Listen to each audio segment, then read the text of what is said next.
Olá a todos que acompanham o canal Paulista. Hoje estamos aqui e vamos bater um papo, como sempre, descontraído, mas com muita informação. Estamos aqui na presença do ministro hoje do Trabalho e Previdência. São duas pastas, dois caminhos muito importantes para o brasileiro e que fazem diferença na vida toda. Ministro,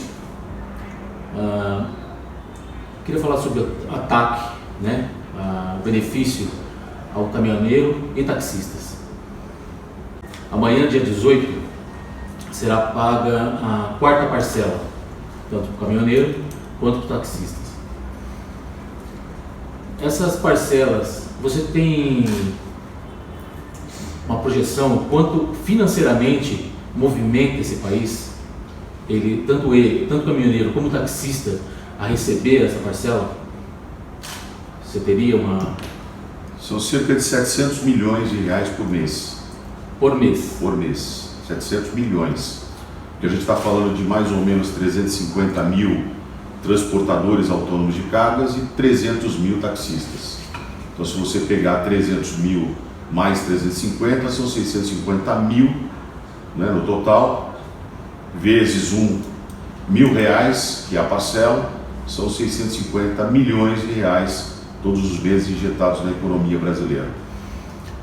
Desde a primeira parcela até agora, aproximado mais de R$1 bi investido. Sim, não, é muito mais.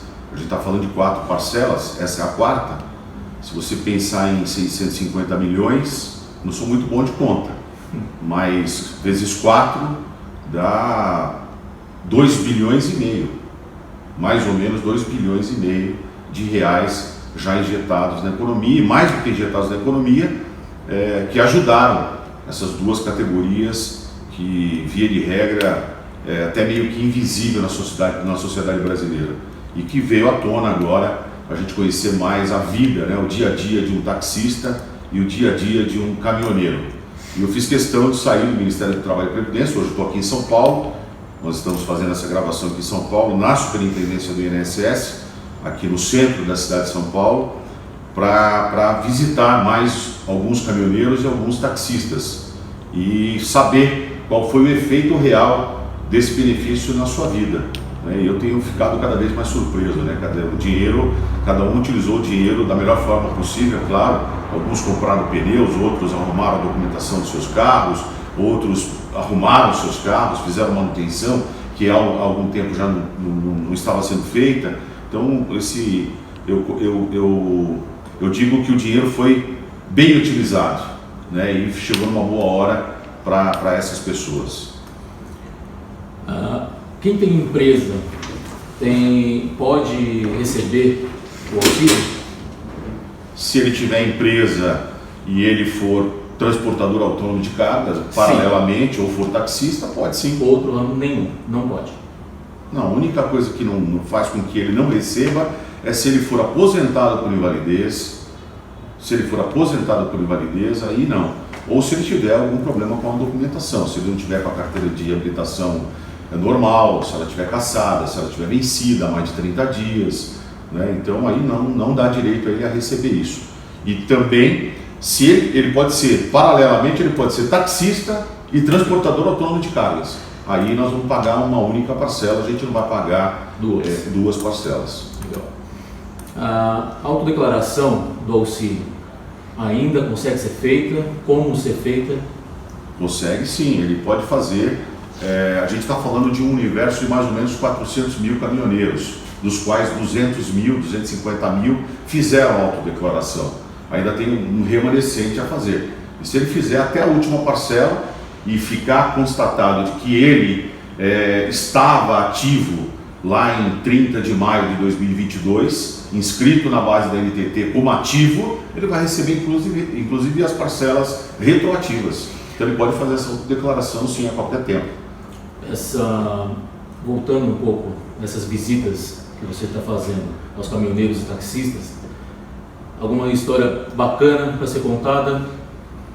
Sim, são várias histórias, jovens que são caminhoneiros, que passam parte da sua vida nas estradas, indo daqui do Sudeste para o Nordeste. Eu tive o prazer de conhecer um jovem que é morador de Guarulhos e ele passa muito pouco tempo na casa dele. Das 4 semanas de um mês, ele não passa uma semana em casa. Tem 2 filhos pequenos, tem a taxista em que eu tive o prazer de conhecer também aqui em São Paulo, que o pai era taxista, o avô era taxista, o noivo é taxista. Então são histórias de vida. Ela tem um carro impecável e limpíssimo, né? Eu falei, nossa, que táxi maravilhoso o seu táxi. Então são histórias de vida reais, né, que eu fiz questão de conhecer e tive o prazer de ter contato, e um dia com certeza vou escrever sobre tudo isso. Para muita gente, ou principalmente para os críticos, né, que sempre estão aí, não são de ajudar, são de criticar, e quanto pior, melhor, né?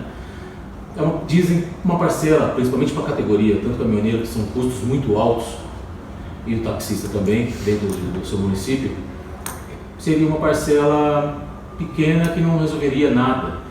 E pelo início da nossa conversa, você falou que fez essas visitas, conheceu alguns, e onde alguns fizeram manutenções, trocou pneu, enfim.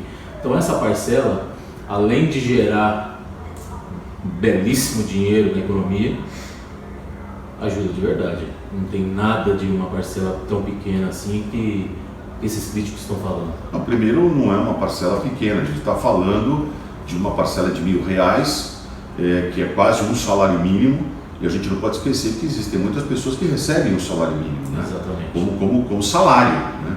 E você ter uma adicional de um recurso de R$1.000 faz a diferença, não tenha dúvida que faz a diferença, sim.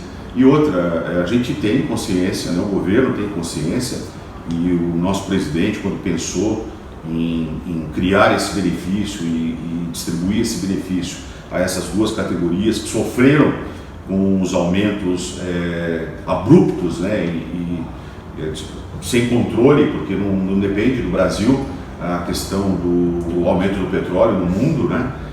Muito pelo contrário, o nosso presidente ele fez de tudo. Ele conversou com governadores, ele baixou a questão do ICMS, que incide sobre os combustíveis, ele zerou os impostos federais nos combustíveis para poder baratear, para esse efeito ser verdadeiro e chegar na bomba, e consequentemente chegar àquelas pessoas que precisam do combustível. Então, assim, ninguém teve a ilusão de que a gente resolveria o problema. É para amenizar o problema, é para diminuir o problema, é para contribuir com essas 2 categorias. Então, o objetivo do benefício, ele foi atingido, sim, e isso é verbalizado nas categorias. Questão, agora, por exemplo, eu pedi para fazer a reprogramação do calendário de pagamento. Esse pagamento que vai acontecer amanhã, dia 18 de outubro, ele seria no dia 24 de outubro. E a gente, não é que a gente antecipou, a gente reprogramou os pagamentos para poder chegar em dezembro, no início de dezembro, dentro do ano de 2022, nós, no Ministério do Trabalho e Previdência, fazermos um balanço para ver se há uma sobra de recursos, no caso dos taxistas, para a gente poder pagar, se possível, uma 7ª parcela. E já está mais ou menos desenhado que a 7ª parcela vai acontecer, será paga ainda em dezembro, dentro do exercício 2022, e a gente está falando de uma parcela adicional de R$500. R$500, que vai fazer sim a diferença no mês de dezembro para todos os brasileiros que receberem. A parcela essa de R$500 que o ministro acabou de falar, vocês têm que entender o seguinte.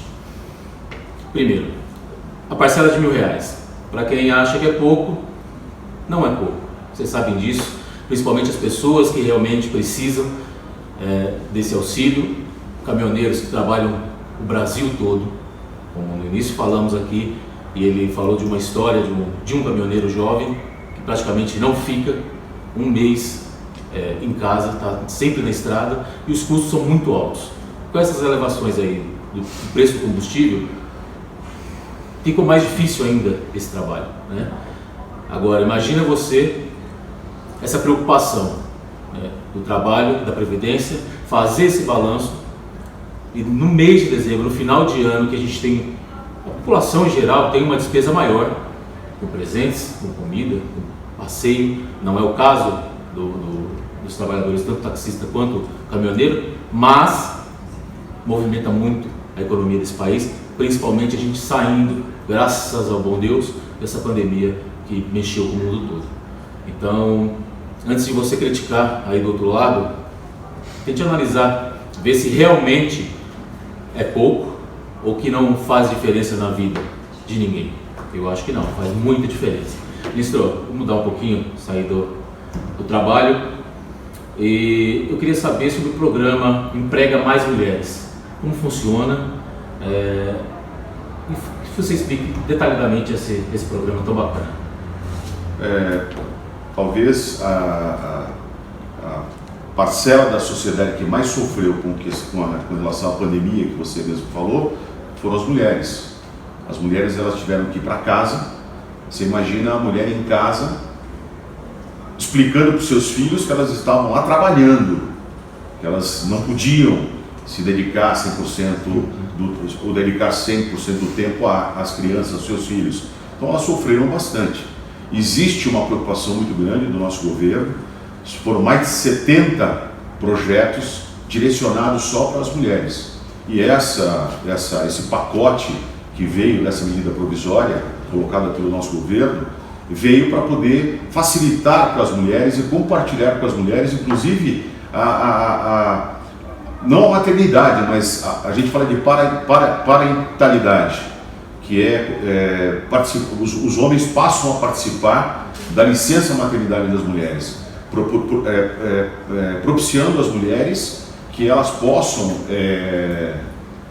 voltar ao trabalho de forma antecipada, elas possam utilizar alguns recursos para poder se capacitar. Então, pensando nas mulheres, é que a gente fez essa medida provisória. Então, existe uma preocupação muito grande do nosso governo com as mulheres e com os jovens, né? Com a formação de seus jovens. É o terceiro mês que o nosso Ministério divulga no CAGED o aumento de empregos na indústria.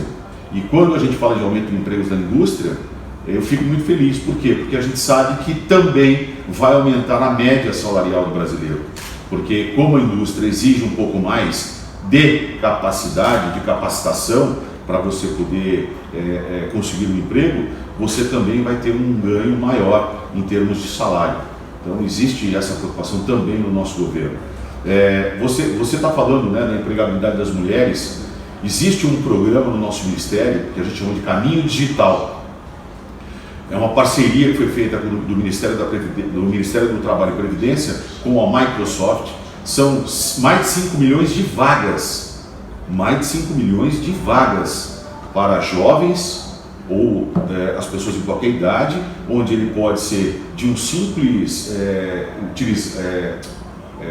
utilizar os sistemas a ser um programador. Então, desde a primeira, do básico ao mais complexo, a mais complexa atividade na área de tecnologia da informação, ele pode fazer nesse caminho digital.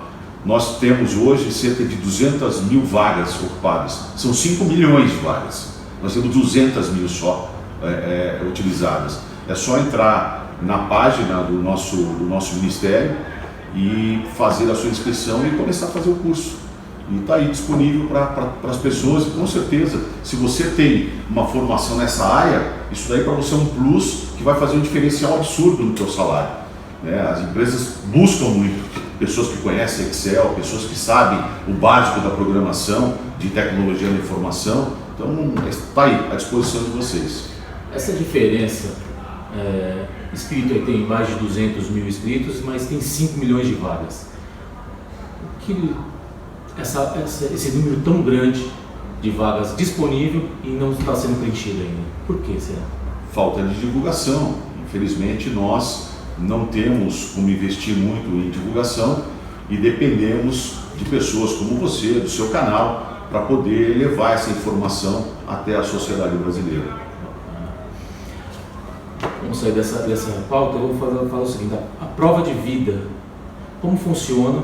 Porque muita gente também não sabe disso, né? Apesar de ter saído na grande mídia, mas muita gente ainda não sabe disso. Eu queria que você explicasse bem essa parte. No início de 2022, na época, o ministro do Trabalho e Previdência era o Onyx Lorenzoni, meu amigo, que está concorrendo à eleição lá no Rio Grande do Sul, por isso se afastou do Ministério, e eu tive o prazer de assumir a pasta no lugar dele. Nós levamos ao presidente da República a possibilidade de a gente inverter o ônus da prova de vida. A prova de vida continua existindo, né? Não tem como não existir. Nós precisamos continuar acompanhando se as pessoas estão vivas ou não, né? Mas era um absurdo, né? Uma anomalia, digo a você, que isso fosse feito pelo cidadão, né? Porque quem detém a informação é o Estado brasileiro. Então nós temos a informação, se o camarada está vivo, se o camarada não está vivo. Nós temos a movimentação do CPF desse cidadão na sociedade brasileira, na estrutura da sociedade brasileira, e o que nós fizemos foi tirar dos ombros do cidadão essa obrigação. Essa obrigação hoje é do Estado brasileiro. Então o INSS, a partir agora de janeiro de 2022, é muito legal você ter lembrado dessa questão da prova de vida, porque de fato muitas pessoas já estão preocupadas. Poxa, em janeiro eu vou ter que fazer a minha prova de vida. Não precisa fazer a prova de vida. A prova de vida será feita pelo INSS com as ferramentas que o Estado brasileiro tem. Então, você, cidadão, não precisa se preocupar com a prova de vida. Em janeiro a gente retoma a prova de vida, mas será feito pelo INSS. Você não precisa sair da sua casa mais, e aí seus familiares também não precisam se preocupar mais em arrumar estrutura, cadeira de roda, maca, muitas vezes para poder levar você até o banco. Então, não se preocupe mais com a prova de vida, isso é uma preocupação nossa, do Estado brasileiro. Isso é muito bacana, ministro, porque vocês assumiram essa responsabilidade, que eu acho que é muito bacana, principalmente para esse povo mais debilitado. 36 milhões de brasileiros precisavam sair das suas casas todos os anos para fazer a prova de vida. Desses 36 milhões, 5 milhões com mais de 80 anos. Veja que coisa maluca, Deus absurda. do céu. É muita coisa. Muita É coisa. muita coisa. Então, dá para entender como essa prova de vida, que agora é uma preocupação e responsabilidade do Estado, vai ajudar vocês. No mínimo, esses 5 milhões de idosos que têm aí algum tipo de deficiência ou dificuldade. É um número muito expressivo. Ministro, estamos chegando no final e no canal a gente tem o costume de pedir um depoimento. E esse depoimento é livre, tá? Principalmente de um ministro que eu estou acompanhando, e vejo que você tem uma característica muito humanitária, muito de estar na rua, junto ao povo e procurando saber realmente a necessidade desse povo, literalmente na prática, na rua, né? Não sentado atrás de uma mesa, né? Então assim, que você olhe direto para eles, manda a mensagem que você tiver para eles entenderem quem é esse ministro, José Carlos Oliveira. Eu faço questão de falar, eu sou funcionário público há 38 anos, e há 38 anos a gente busca a solução para um problema que sempre afetou, principalmente o INSS, que é uma autarquia, que é um órgão ligado aqui ao Ministério do Trabalho e Previdência, que foi a diminuição das filas. E eu sempre fui uma pessoa muito próxima das pessoas, sempre estive nas ruas, sempre cheguei muito cedo nas agências por onde trabalhei, para poder atender as pessoas, para poder começar a atender as pessoas o mais rápido possível, né? E nós sempre batalhamos para encontrar essa solução. E agora a gente encontrou. Nós tínhamos cerca de 3 milhões de processos na fila do INSS, e hoje essa fila está menor, tem menos de 1 milhão de processos na fila hoje, sendo que 600 mil nós temos todos os meses entram 600 mil novos pedidos, ou seja, nós estamos muito próximo de trabalhar com a fila de um único mês, e isso é um motivo de orgulho para nós, servidores do INSS, e eu hoje na qualidade de ministro de Estado do Trabalho e Previdência, é uma entrega assim maravilhosa à sociedade brasileira. Eu fiz questão de relembrar isso. E o Ministério do Trabalho e Previdência é sim um Ministério do Povo, assim como outros ministérios também, outros ministros também fazem como eu faço, saem daqui dos seus gabinetes para poder ir as ruas para entender o que a sociedade brasileira precisa, né? O que nós podemos fazer para melhorar a sua vida. É esse o nosso objetivo. Entendeu o recado? Entendeu o porquê desse trabalho de 38 anos como funcionário público da Previdência Social, do INSS? O carinho, respeito e dedicação com vocês. Acho que isso daí é muito melhor do que ter só um cara capacitado, claro, tem que estar capacitado, atrás de uma mesa e pensando no papel e números ali. Esse ministro aqui, José Carlos Oliveira, que eu tenho o prazer de conhecer, acompanho e sei o trabalho dele com você na rua, preocupando com você, as suas necessidades. Canal Paulista, curta, comente e compartilhe. Um abraço.